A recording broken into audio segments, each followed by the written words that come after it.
Alhamdulillah wa syukurillah wa salatu wa salam ala rasulillah Muhammad bin Abdullah wa alihi wa sahbihi amma wala la hawla wa la quwwata illa billahil aliyyil azim. Halaman 11.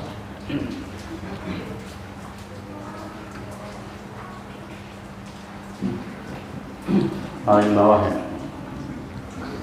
Walamma balaghat rutbatul adabi ولما بلغت رتبة الأدب إلى هذه المرتبة وكانت مدارك مفصلاته خفية. Jadi kemarin ngomongin bagaimana para ulama itu bersungguh-sungguh mencari ilmu dan juga adab. Kemudian dikatakan kemarin terakhir orang yang nggak punya adab, maka orang yang tidak bersyariat, oh ya benar paling bawah ya. Orang yang tidak beradab nggak punya syariat, orang yang nggak punya syariat berarti nggak punya iman, orang yang nggak punya iman berarti nggak punya tauhid. Ya. Walamma balaghat, dan ketika sampai rutbatul adabi, derajat adab, ila hadhil martabati, kepada ini martabat yang mulia. Kemarin terakhir tuh bi annal adab, tuh atasnya tuh bi annal adab kama yahtaju ilaihi al-muta'allim fi ahwali ta'allumi yatawaqqaf alaihi al-mu'allim fi maqamati ta'limi. Jadi yang namanya adab, mau murid mau guru itu harus punya, dan dua-duanya butuh. Murid butuh adab, guru juga butuh adab. Nah, berarti dibutuhkan sekali dan itu sifatnya darurah. Ya, itu maksudnya kemarin. Ila hadhil martabati, kepada derajat yang ini, derajat yang mulia. Artinya sesuatu yang urgensi. Wa kanat, dan adalah madariku mufassalatihi, pengetahuan tentang adab secara rinci, khafiyatan, itu samar-samar. Jadi pengetahuan tentang adab secara rinci itu samar. Kalau kita lihat di Quran itu secara kasat mata kayaknya nggak ada pelajaran adab. Maksudnya begitu.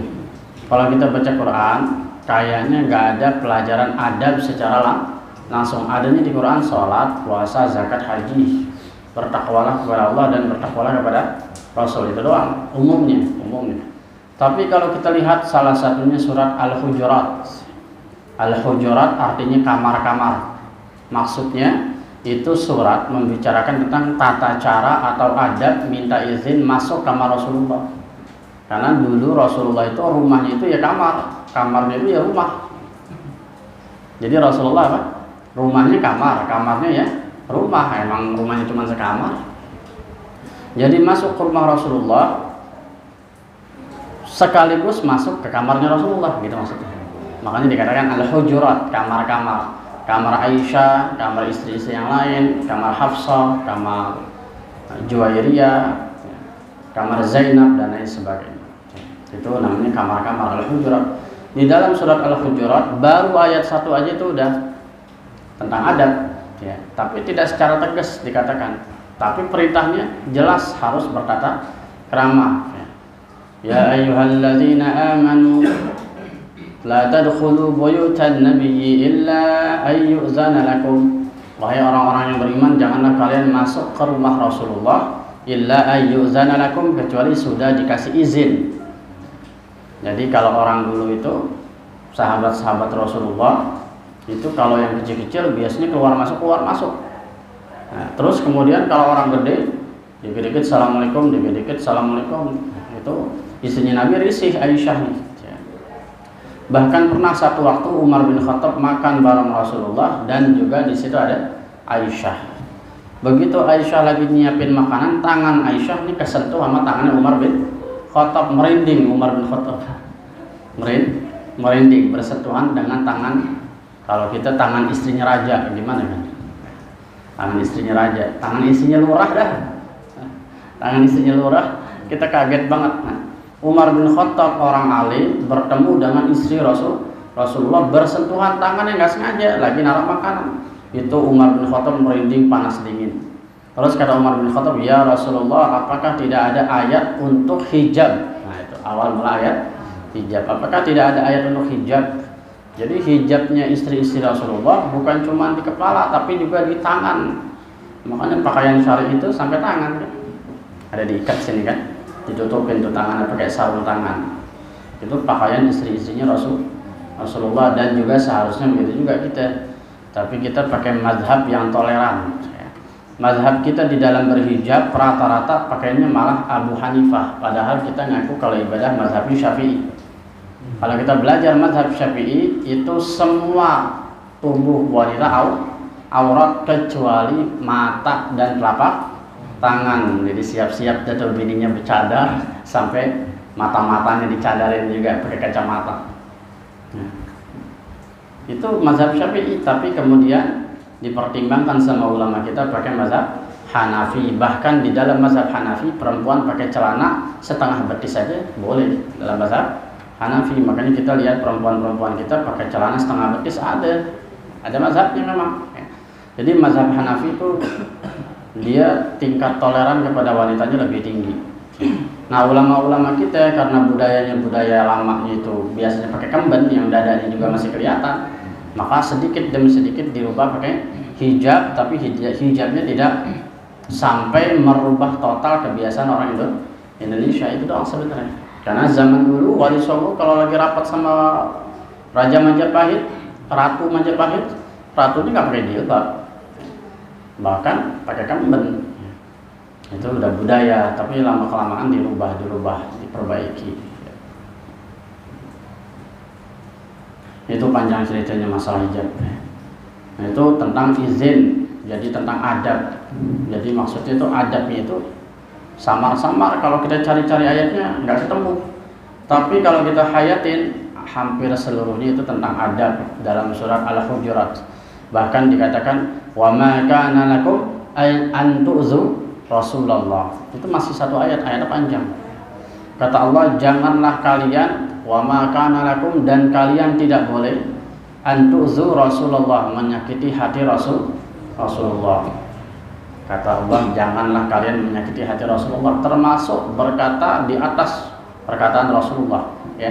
Di dalam surat itu tadi surat Al-Ahzab, ya.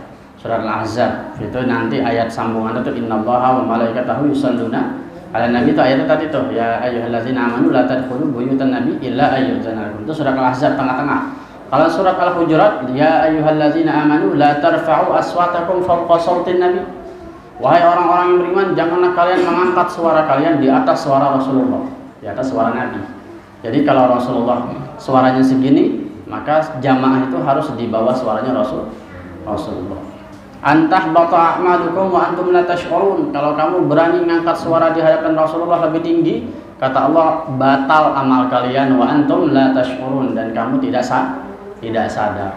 Jadi dulu kalau ada orang teriak, di situ ada Rasulullah, amalnya dihapus. Dahsyat gitu. Nah akhirnya ada satu waktu nih orang Baduy, orang kampung manggil Rasulullah, Muhammad. Memang dasar orang Baduy, manggilnya Muhammad aja dia. Muhammad dari atas bukit nih. Maka Rasulullah jawab, itu dalam lafaz hadis Riyadus Shalihin. Maksudnya woi. Jadi itu bahasa Inggrisnya woi. Bahasa Baduy juga dipakai. Dan suara Rasulullah juga dikerasin sampai sahabat kaget, Rasulullah kencang banget nyautnya. Karena orang Baduy, Muhammad dari atas bukit, maka Rasulullah nyaut, oi. Di dalam catatan kaki hadis tersebut, kenapa Rasulullah nyautnya juga keras? Supaya orang Baduy tadi dimaafkan oleh Allah. Jangan sampai dia bersuara lebih tinggi dari Rasul, karena tahu balasannya begitu. Sementara orang Baduy itu adalah orang baru masuk Islam. Salah satu adab dan keistimewaan Nabi Muhammad di situ. Da'ani ma ra'aitu, da'ani maka menggerakkan aku. Da'a itu aslinya memanggil. Maka sebab itulah karena ayat itu samar-samar dan nggak semua orang engeh masalah adab katanya. Da'ani maka menggerakkan aku ma ra'aitu apa yang aku lihat min ihtiyajit talabati ilaih apa yang dibutuhkan oleh para pelajar tentang itu adab. Wa usri tikrari tauqifihim dan sulitnya mereka itu mengulang-ulang. Wasri tikrar itu sulitnya mereka mengulang-ulang. Tauqifihim alaih yaitu tauqif itu informasi, bacaan, mengulang-ulang pelajaran tentang adab. Mereka itu sulit mengulang-ulang pelajaran tentang adab. Kenapa? Karena ayatnya samar dan kitab-kitab adab juga itu sedikit rata-rata ngomongin fikih, tasawuf, tauhid ya. Walaupun itu semua pasti mengandung adab, cuma karena samar itulah katanya. Jadi para santri, para pelajar itu kesulitan buat mengulang-ulang pelajaran adab-adab itu. Itulah yang menggerakkan aku katanya. Untuk apa? Ila jam'i hadhihi risalati. Jadi untuknya jauh. Ila jam'i hadhihi risalati, untuk mengumpulkan ini risalah, maksudnya menulis. Mengapa beliau pakai kata-kata mengumpulkan? Karena isinya ayat hadis, bukan karangan beliau. Jadi seakan-akan beliau mengumpulin. Tazkiratan li nafsi, halnya untuk tazkiratan, peringatan li nafsi, untuk diriku sendiri. Ya, sama kayak khotib kalau ngomong usini wa iyyakum, saya wasiatkan diriku sendiri dulu baru untuk kalian. Walil qasirin min abna'i jinsi, dan bagi orang-orang yang pelajar-pelajar dasar, al-qasirin. Qasirin itu pelajar-pelajar yang dasar, min abna'i jinsi, dari anak-anak jenisku, maksudnya dari anak-anakku ya, untuk santri-santriku. Wasammaituha, dan aku namakan ini kitab Adabul Alim wal Muta'allim. Jadi bermukaddimah nih kita. Nafa'allahu biha fil hayati ba'dal mamat, semoga Allah memberikan ini manfaat ya, di dalam kehidupan dan juga nanti setelah mati. Annahu waliyul hasanat, bahwasanya Allah adalah walinya kebaikan, pemilik kebaikan. Al-babul awalu, bab yang pertama. Al-bab itu pintu ya. Jadi kalau ngomongin pintu, kenapa di kitab itu ada istilah kitab itu satu induk, al-bab kemudian pintunya. Di dalam bab itu nanti ada fasal-fasal, kelas-kelas. Jadi kitab itu sekolahnya ya. Al-bab itu pintu dari sekolah tersebut. Kemudian faslun itu kelas-kelasnya, kelompok-kelompoknya. Fi fadlil ilmi wal ulama, di dalam atau tentang keutamaan ilmu dan keutamaan orang yang memiliki ilmu, yaitu para ulama. Wa fadli ta'limihi wa ta'allumihi, dan keutamaan mengajar dan belajar. Qala Allah Ta'ala, ayat ini sudah hafal ini, yarfa'illahu allazina amanu minkum wallazina utul ilma darajat. Ini saya udah cek, ini surat Al-Mujadilah. Saya ada tafsir di sini, tafsir At-Tabari di dalam HP. Ini kalau beli 10 jilid bisa sampai 4 jutaan. Taruh aja di HP dah. Surat Al-Mujadilah ayat 11. Di sini nggak dijelasin soalnya.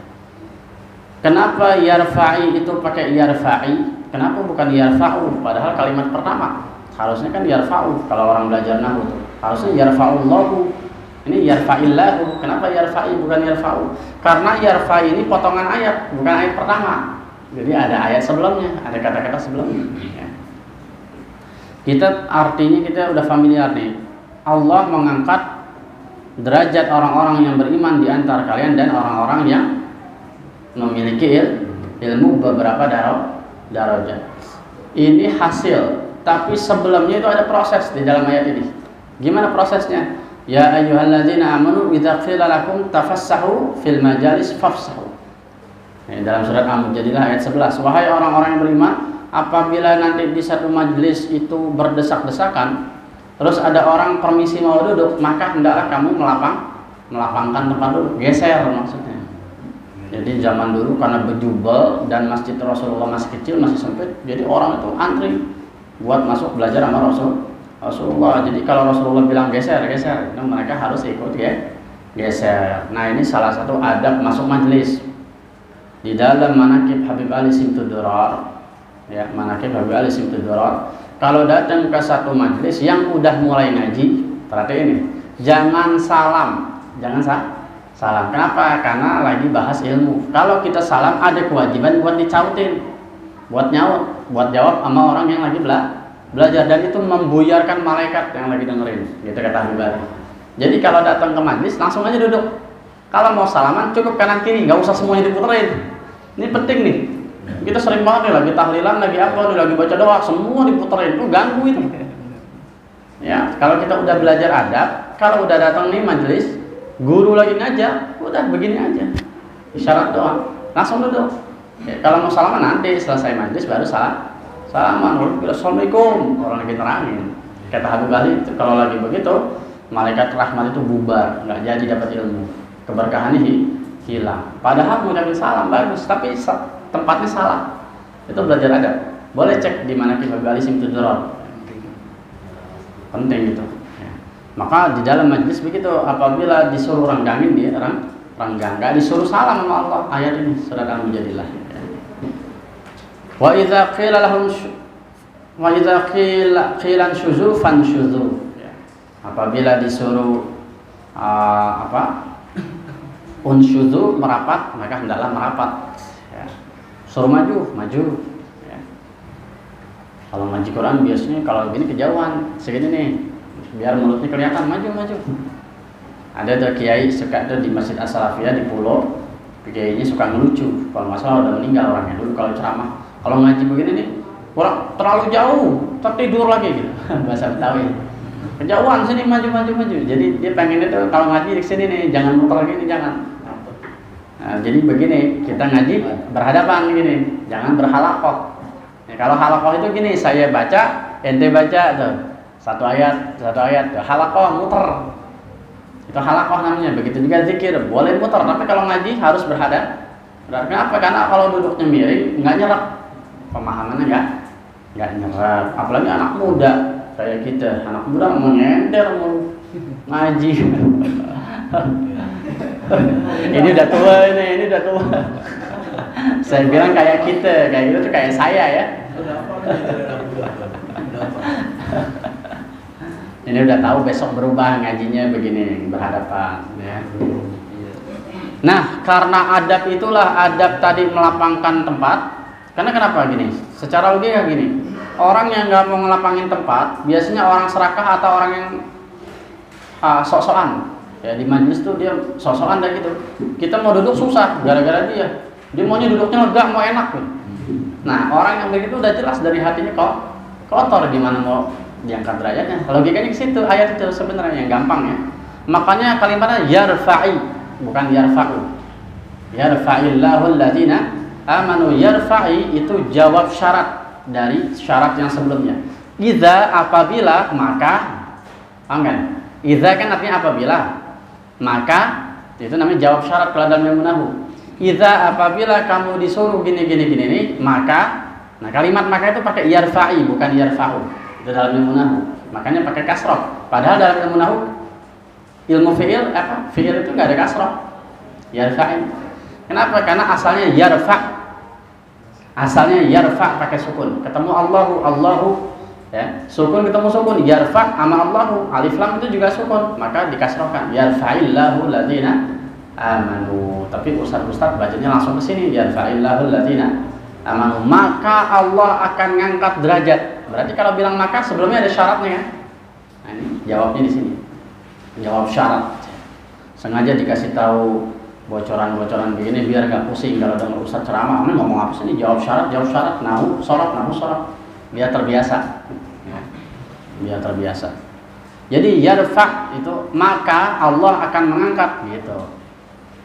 Alladzina amanu minkum, orang yang beriman di antara kalian, walladzina utul ilma, dan orang yang didatangkan ilmu. Yang didatangkan ilmu itu bisa gurunya, bisa juga muridnya.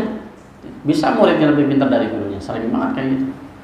Darajat, beberapa derajat. Wallahu bima ta'maluna khabir, dan Allah Maha mengetahui apa yang kamu kerjakan. Jadi yarfa'i Itu udah ketemu jawabannya, bukan yarfa'u, ya, tapi yarfa'i. Jadi itu jawab dari syarat yang sebelumnya. Apabila kamu beradab di dalam majlis, maka Allah akan mengangkat. Jadi orang yang nggak beradab di dalam majlis nggak akan diangkat. Jadi nggak semua orang menuntut ilmu itu pasti diangkat, tergantung niatnya. Maka di sini adabul alim wal muta'alim itu tujuannya untuk mengangkat sesuatu yang samar-samar di dalam majlis taklim. Itu kehebatan Mbah Hasyim Asy'ari. Jadi kehebatan orang bisa kita lihat dari karyanya.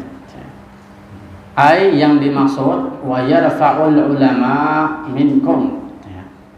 Allah mengangkat para ulama minkum di antara kalian darajat, beberapa darajat bima jama'u minal ilmi wal amal, dengan sebab mereka menyatukan antara teori dan praktek. Ilmu itu ilmu, amal itu ya amal, praktek. Jadi maksudnya kalau nuntut ilmu langsung diamalkan, itu maksudnya. Qala Ibnu Abbas, berkata Ibnu Abbas ini namanya Abdullah bin Abbas. Ada 4 riwayat hadis di dalam belajar hadis ya.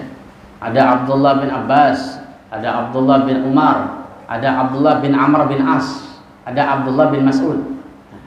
Jadi Abdullah semua tuh. Abdullah bin Abbas itu Ibnu Abbas. Jadi yang dimaksud sini qala Ibnu Abbas, berkata Ibnu Abbas, maksud Abdullah bin Abbas radhiyallahu anhuma, semoga Allah merahmati mereka berdua. Kenapa? Karena Abdullah Islam, Abbas juga Islam. Tapi kalau Umar radhiyallahu anhu, karena Umar doang yang Islam, bapaknya kagak. Abu Bakar radhiyallahu anhu, karena Abu Bakar doang Islam, bapaknya kagak. Darajatul ulama fawqal mu'minin bisab'i mi'ati darajatan. Derajat para ulama di atas orang-orang yang beriman. Ini bukan orang Islam nih, beriman, kalimatnya mukminin. Itu di dalam hadis, di dalam ilmu hadis dibahas masalah lafaz sanad, lafaz matan hadis. Jadi kalimat muslimin dengan mukmin itu berbeda. Ini kalimatnya fauqal mukminin, bukan fauqal muslimin. Kita setuju tuh, karena sama yang saya kitabkan. Derajat para ulama di antara orang-orang mukmin, bukan muslim. Emang bedanya apa? Kalau muslim bisa jadi baru Islam tapi belum beramal, bisa jadi Islam tapi nggak sholat, bisa jadi Islam tapi nggak puasa. Tapi kalau orang mukmin berarti dia udah Islam dan dia udah beramal. Itu aja sama ulama masih kalah. Berapa kalahnya? Bisa bi'imi'ati darajat, 700 derajat. Jadi satu ulama nyawanya, nafasnya lebih berharga 700 derajat daripada orang biasa yang mukmin tuh. Mukmin itu berarti Islam dan beramal. Karena betapa banyak orang Islam dan nggak beramal, ya Islam doang. Kalau nggak percaya cek Quran. Qalatil a'rabu amanna wa lam yu'minu walakin qulu aslamna. Ya. Walamma yadkhulul iman fi qulubikum. Kata Allah, wahai Nabi Muhammad, wahai Rasulullah, apabila ada orang Badui berkata kami beriman, katakanlah kamu belum beriman, kamu baru Islam. Walamma yadkhulul iman fi qulubikum, dan belum ada iman secuil pun masuk di hati kalian. Tapi orang Arab itu orang Badui udah berislam, udah syahadat, tapi belum ada cahaya iman karena masih mu'alaf, masih harus diangon. Mu'alaf tuh diangon, dibebein, disogok-sogok, ngaji dikasih makanan dulu. Ya, jadi yang udah beriman nggak dijar pakai makanan harusnya. Itu orang Badui. Allah beda itu antara Islam dan iman. Berarti Islam itu di bawah iman, di bawah mukmin. Jadi ulama di antara orang mukmin, siapa orang mukmin? Orang Islam yang beramal. Berapa derajatnya? 700 derajat. Ma bainad darajatain, antara dua derajat 1 dan 2, khamsami'ata amin, perjalanan 500 tahun, jalan betul 500 tahun. Itu derajat 1 sama 2 lah, berarti jauh banget tuh. Jauh banget gak? Sangat jauh. Makanya banyak orang yang berbangga sama amal, wirid, sholat malam, segala macam, nangis segala macam. Banyak, tapi ketika ditanya ilmunya nggak ada. Kata Imam Nawawi, sia-sia. Ya. Lau anna rajulan, dalam kitab Al-Muhazzab Imam Nawawi, lau anna rajulan, abadallaha ibadata malaikatis sama lakana minal bighairi ilm lakana minal khasirin. Seandainya ada satu orang, kata Imam Nawawi, ini Imam Nawawi ulama besar yang punya Majmu' Syarah Muhadzab, yang punya Al-Azkar, yang punya Arba'in Nawawi. Seandainya ada satu hamba Allah beribadah selama 500 tahun seperti ibadahnya malaikat yang ada di langit. Malaikat yang ada di langit berarti malaikat mukarram, malaikat dekat. Ibadahnya persis ibadah para malaikat 500 tahun. Ini hamba Allah bi ghairi ilm, tapi tanpa ilm, kana minal khasirin, tetap aja dia rugi. Kenapa? Najisnya nggak tahu, sah nggak sahnya nggak tahu. Nah, tapi gimana dong, saya juga semua fikih saya juga nggak tahu syarat rukunnya. Selama masih belajar mah dimaafin. Yang repot itu orang yang egois, ibadahnya rajin, dikasih tahu ngambek. Perasaan udah bener aja. Lu siapa sih lu? Dekil, ini gua mulu. Nggak lihat nih jubah gua udah mahal banget. Tiap malam gua ajak sholat, nih saksi nih hari kiamat. Lu siapa? Tukang mabok, dasar lu kan. Misalkan begitu. Nah, yang begitu maksudnya tuh orang yang kayak gitu. Bukan kita-kita yang belajar. Kalau kita-kita yang belajar, ayatnya lain, motivasinya lain. Jadi ada tempat-tempatnya kalau jawab itu. Jadi orang yang tadi tertolak itu orang yang sia-sia adalah orang yang ibadah seperti ibadah malaikat langit selama 500 tahun tanpa ilmu. Tapi tanpa ilmu maksudnya ketika dikasih tahu nggak mau tahu, maksudnya begitu. Bukan orang yang nggak belajar, bukan orang yang lagi belajar, bukan. Makanya tidak ada alasan sombong, baik yang bodoh maupun juga yang pintar, yang rajin ibadah atau yang tidak rajin ibadah. Bahkan yang ngaji juga nggak boleh lebih sombong dari yang nggak mau ngaji. Kita nggak tahu soalnya. Maksudnya begitu, itu ayat itu, hadis itu. Wa qala Allah Ta'ala syahidallahu annahu la ilaha illa huwa, bersaksi Allah bahwasanya dirinya itu tidak ada Tuhan selain dirinya. Wal malaikatu, dan para malaikat, wa ulul ilm, dan para ahli ilmu. Para ahli ilmu disandingkan derajatnya dengan malaikat dan juga dengan Allah dalam satu lafaz. Itu kehebatan ahli ilmu. Al-ayah, itu ayat wiridan subuh. Fabada Allah Ta'ala binafsih, di dalam ayat ini Allah memulai dengan dirinya sendiri. Wasanna bimalaikatih, dan kedua dengan malaikat. Wasallasa bi ahli ilm, dan ketiga menyebutkan ahli ilmu, betapa mulianya ahli ilmu. Wa nahika, dan cukuplah bagimu, bihaza, dengan ini ilmu, syarafan, memiliki keagungan, kemuliaan, wa fadlan, dan keutamaan, wa jalalatan, dan kehebatan, wa nablan, dan kejernihan, kemurnian. Nabil itu permata yang murni, ya. Nablan, kejernihan, kemurnian. Wa qala Allah Ta'ala innama yakhshallaha min ibadihi ulama, berfirman Allah Ta'ala, sesungguhnya atau hanya saja yang bisa takut kepada Allah di antara hamba-hambanya adalah para ulama. Wa qala Ta'ala innal ladzina amanu wa 'amilus shalihat ulaika hum khairul bariyah. Tahu nih ya, surat apa nih? Al-Bayyinah. Orang-orang yang beriman dan beramal saleh adalah khairul bariyah, sebaik-baik makhluk Allah. Enggak ada lagi selain itu. Ila qawlihi dzalika liman khasyya rabbah, bagi yang takut kepada Tuhan. Dua ayat ini ayat yang berbeda, suratnya juga beda, tapi di satu makna akan. Maksudnya apa? Orang yang takut kepada Allah adalah hanyalah para ulama. Dan tadi yang dikatakan khairul bariyah itu adalah orang yang takut kepada Allah. Itulah ulama maksudnya. Maka ulama itu disebut khairul bariyah itu. Jadi satu maknanya. Dikit lagi. Faqtadatil ayat, maka ayat ini mengandung, faqtadatil ayatan, maka dua ayat ini mengandung annal ulama, bahwasanya ulama hum alladzina yakhshawnallaha ta'ala, adalah orang-orang yang bisa takut kepada Allah. Hanya para ulama. Karena kalau nggak punya tauhid, nggak punya ilmu tentang Allah, mana bisa takut? Nggak mungkin. Karena nggak ada informasi maksudnya. Walladzina yakhshawnallaha hum khairul bariyah, dan disebutkan dalam surat Al-Bayyinah, orang yang takut kepada Allah adalah sebaik-baik makhluk Allah. Fayantiju, intaja yantiju,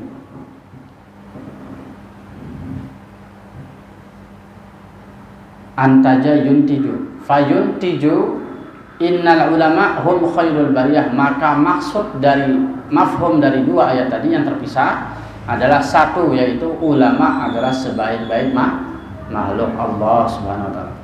Wa qala Rasulullah SAW, "May yuridillahu bihi khairan yufaqihu fiddin." Barang siapa yang Allah kehendaki kebaikan kepadanya, maka Allah akan kasih dia pemahaman di dalam agama. Ya, maka kita mudah-mudahan orang-orang yang termasuk dikehendaki oleh Allah kebaikan. Ya, karena kita diberi pengetahuan tentang agama. Kedepannya lebih dahsyat lagi ayat-ayat. Wallahu a'lam bishawab.